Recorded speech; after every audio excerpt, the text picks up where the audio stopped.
Hello guys, welcome back to our channel electrician career. आज हम पढ़ने जा रहे हैं, पिछले कक्षाओं में हमने पढ़ा आवेश के बारे में, क्योंकि विद्युत की शुरुआत आवेश से ही होती है। उसके बाद हमने आवेश के बाद पढ़ा सुरक्षा सावधानी। सुरक्षा सावधानियों में हमने कुछ पॉइंट्स पढ़े। मैंने आप लोगों को कहा था कि इसके बाद मैं आप लोगों को और पॉइंट बताऊंगी। तो सुरक्षा क्या है? किसी भी कार्य की जानकारी और पूर्ण ज्ञान होना, किसी भी कार्य के प्रति सचेत रहना, लापरवाही ना करना ही सुरक्षा है। इसके आगे हम देखेंगे कि सुरक्षा कितने प्रकार की होती है। देखिए, सुरक्षा जो होती है व्यक्तिगत सुरक्षा, कि हम व्यक्तिगत सुरक्षा कैसे कर रहे हैं। सामूहिक सुरक्षा करने से ये होगा कि यदि पूरा मेंटेनेंस का काम हमें मिला है तो हम क्या क्या पॉइंट ऑफ व्यू को ध्यान में दे रहे हैं। उसके बाद हम देखते हैं दुर्घटना क्यों होती है। ये मैंने आपको पहले ही बताया था कि किसी भी कार्य के प्रति अरुचि होगी, कार्य की अरुचि, कार्य के प्रति लापरवाही, कार्य में मन ना लगना, दुर्घटनाएं होंगी। तो दुर्घटना होकर प्राण भी जा सकते हैं। मैंने आपसे कहा था इलेक्ट्रिसिटी जो इलेक्ट्रॉनों का प्रवाह है, कुछ ही विदिन सेकेंड हमारे प्राण जा सकते हैं, मतलब हम मर सकते हैं। तो हमें बहुत सुरक्षा से, बहुत ही सावधानी से अपने कार्य को करना है, कार्य का पूर्ण ज्ञान लेना है, कार्य में लापरवाही नहीं करना है। मेन पॉइंट यही है सुरक्षा सावधानी के।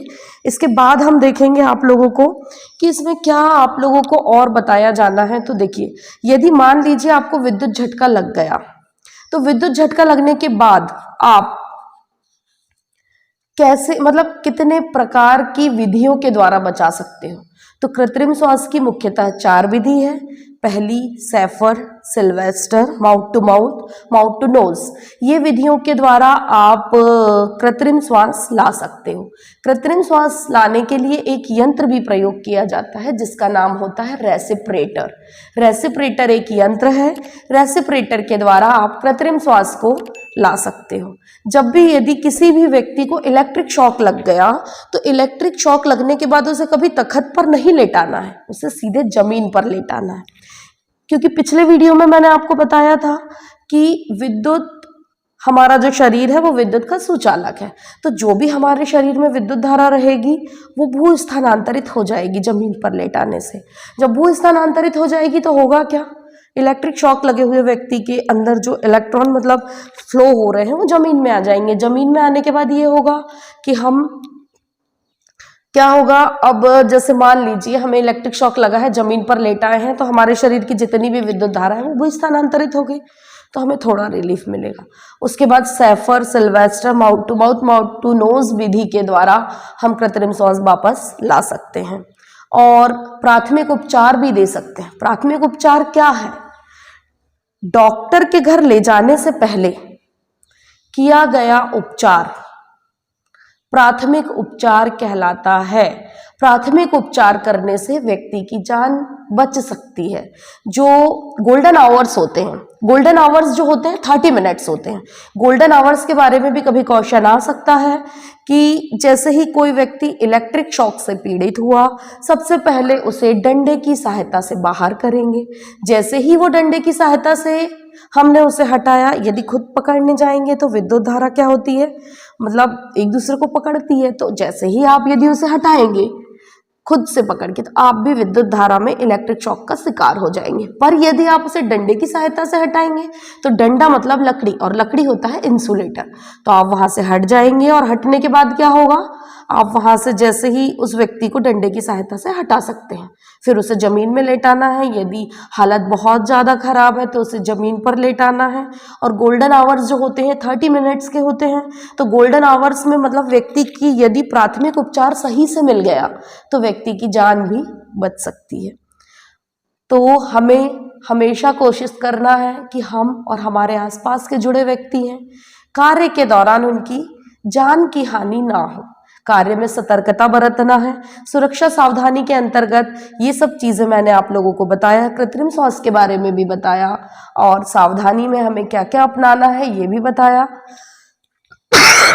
कृत्रिम श्वास जो है, कृत्रिम श्वास के द्वारा व्यक्ति को छाती पर प्रेशर देकर या पीठ की सहायता से लेटाकर उसे प्रेशर देकर उसकी श्वास वापस आ सकती है। यदि व्यक्ति जल गया हो तो उसे बीटाडिन या वर्नॉल या ऐसी सुरक्षा मतलब फर्स्ट एड किट होती है एक प्राथमिक उपचार बॉक्स।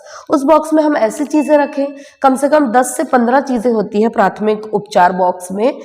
वो चीजों के नाम मैं आपको नेक्स्ट वीडियो में बताऊंगी कि प्राथमिक उपचार में कौन कौन सी चीजें उस बॉक्स में होती है। और आज कृत्रिम श्वास के बारे में बताया, नेक्स्ट वीडियो में मैं आपको बताऊंगी सुरक्षा चिन्ह क्या है। देखिए, हर व्यक्ति हर भाषाएं जान सकता है क्या? नहीं। जब हर व्यक्ति हर भाषाएं नहीं जान सकता, क्योंकि हमारा जो भारत देश है वो अनेकता में एकता वाला देश है। मान लीजिए आप मध्य प्रदेश में पढ़ रहे हैं, आपकी सिलेक्शन DRDO में हो गया या ऐसे साउथ में कहीं हो गया जहां पर आप तेलुगु तमिल नहीं जानते, आप केवल हिंदी जानते हो या इंग्लिश, तो आप करोगे क्या?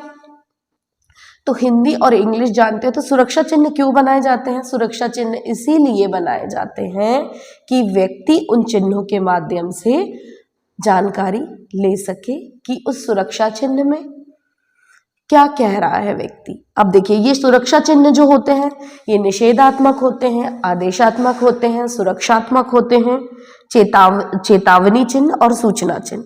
मतलब निषेधात्मक, चेतावनी, आवश्यक और सूचना चिन्ह। अब ये अलग अलग सुरक्षा चिन्हों की पृष्ठभूमि भी अलग अलग होती है।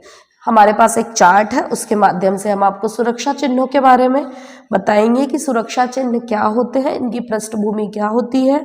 एग्जाम की दृष्टि से ये बहुत मोस्ट इंपॉर्टेंट प्रश्न है कि सुरक्षा चिन्ह क्या होते हैं, किस सुरक्षा चिन्ह की पृष्ठभूमि क्या होती है। किस सुरक्षा चिन्ह की पृष्ठभूमि क्या होती है, किसकी नीली पृष्ठभूमि होती है, किसकी सफेद पृष्ठभूमि होती है। तो सुरक्षा चिन्ह के बारे में हम अभी देखेंगे नेक्स्ट वीडियो में। Okay, thanks for listen. आप सभी शेयर, सब्सक्राइब और लाइक करिए, और ऐसे ही करके मैं एक एक करके आपको पूरे डाउट्स क्लियर कराते जाऊंगी। आप रोज एक वीडियो अपलोड हो रहा है, आप उसे ध्यान से सुनिए, इससे बेहतर जानकारी आप पा सकते हो।